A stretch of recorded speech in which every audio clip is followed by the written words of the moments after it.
Tech has been working towards raising the male-to-female ratio in the undergraduate population. However, they have failed to make any strides to improve the living accommodations for female students.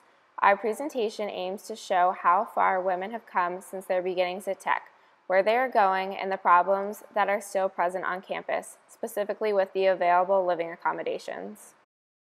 Although Georgia Tech was founded in 1865, it took almost a century for women to begin to have a presence in the classrooms. In 1952, the Board of Regents voted 7-5 to admit women on a full-time basis, and this was 87 years after Georgia Tech was founded. In 1952, Elizabeth Herndon and Diane Michael became the first women enrolled at Tech. In 1960, Tech hired Mary Cabell as their first female faculty member, and she was a math instructor. In 1968, women were allowed to pursue all majors at Tech.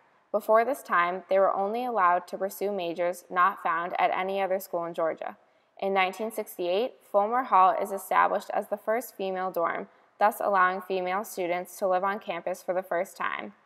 This fall, Georgia Tech welcomed a new freshman class, which had a 41% female ratio. This figure is increasing every year. At every event held, Tech tends to overemphasize this fact to all students, parents, and visitors. The two main dorms we compared were Glenn, an all-male dorm renovated this past summer, and Cloudman, an all-female dorm that was renovated in 1995. As seen in the two contrasting videos, Glenn is on the left and Cloudman is on the right. Glenn looks modern, clean, and well-lit. Cloudman has walls that are a fading yellow, old carpeting, and little room to move outside the dorm rooms. These pictures show a bathroom in Cloudman. As you can see, they are dingy, insufficiently lit, and very cramped. There are only 4 sinks, 4 showers, and 4 stalls for a hall of 16 girls. Due to our gender, we were not allowed access to Glenn or Towers bathrooms, but as a summer freshman myself, I know what the bathrooms looked like. They are primarily white, 8 sinks to each bathroom, 5 showers, and 5 stalls. In comparison to Cloudman, they are cleaned from top to bottom on a daily basis. It seems that more care is put into the newer and therefore male dorms than the older female dorms. In Glenn, the kitchen and lounge are integrated in one space. The kitchen here includes large counter space and brand new appliances, including 2 microwaves, an oven, stovetop, a refrigerator, and an ice machine. Outside, they have access to a gas, brand new stainless steel grill. In contrast, Cloudman has access to a kitchen the size of a closet. There is a sink, a stove and oven, and a microwave, all of which are older and faulty. Outside, residents have access to a charcoal iron grill that has not been cleaned in a while.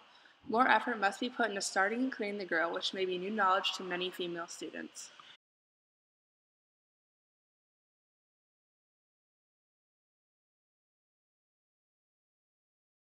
Okay, so I started Towers and I was like, I don't know what people have heard about Georgia Tech housing because I heard it was terrible. Towers was awesome. There were showers that were clean showers. The rooms were big enough. And then now that I've moved out, I'm actually in Brown now.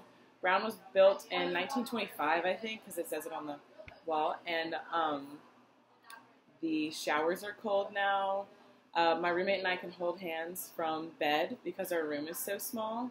And the air conditioning leaks, and they will not accept any of our requests to fix it. So I was a little sad about that. Very frustrated.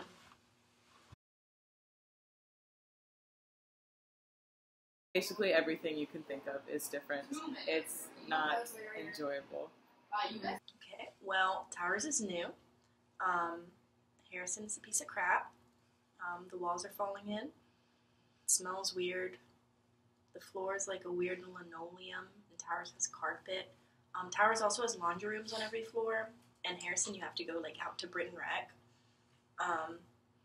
They have really nice bathrooms, and our bathrooms are like disgusting and falling apart. Just pretty much just crap and awesome.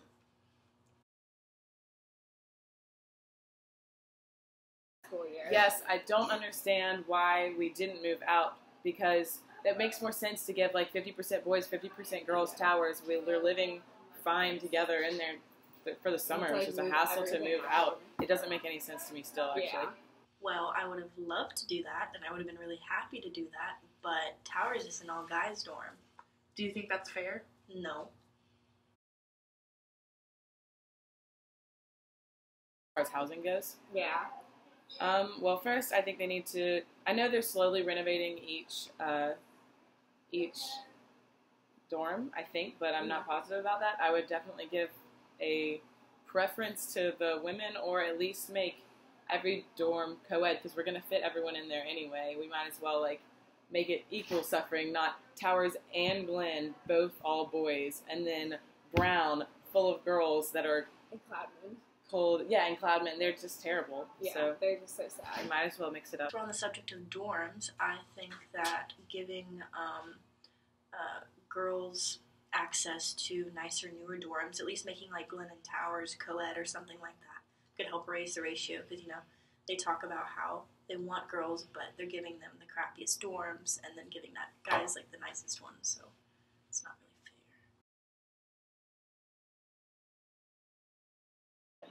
fair. Well, I can say I don't really like it how it's automatically assumed that all girls are business majors and all boys are engineers. That's true. Good point.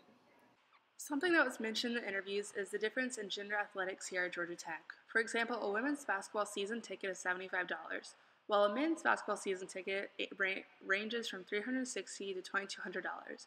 In addition, the softball games are all free, while the baseball season passes are $125 to $275. After collecting and observing the evidence, we have come to the conclusion that females are being marginalized in regard to living accommodations here at Georgia Tech. More money has been spent on upgrading male-only dorms, leaving the female dorms to begin to fall apart. One thing we suggest Georgia Tech does is practice what they preach. They're extremely proud of how far women have come at Tech in the past 60 years, and each year they aim to raise the ratio even further. However, they're not making the living accommodations more appealing to prospective female students, which could be causing them to apply and attend elsewhere. In addition, they should aim to showcase the safety measures accessible to girls on campus. While this may seem like an over-exaggeration or simply complaining about dorm conditions, studies have found that there is a correlation between living on campus and a higher GPA. When women are exposed to terrible dorms, they want to move off campus, which may, in time, lead to a lower GPA. We suggest that Georgia Tech at least integrate Glen and Towers, making them co-ed. This allows freshmen to see that there are positives to living on campus and, in time, raise the retention rate.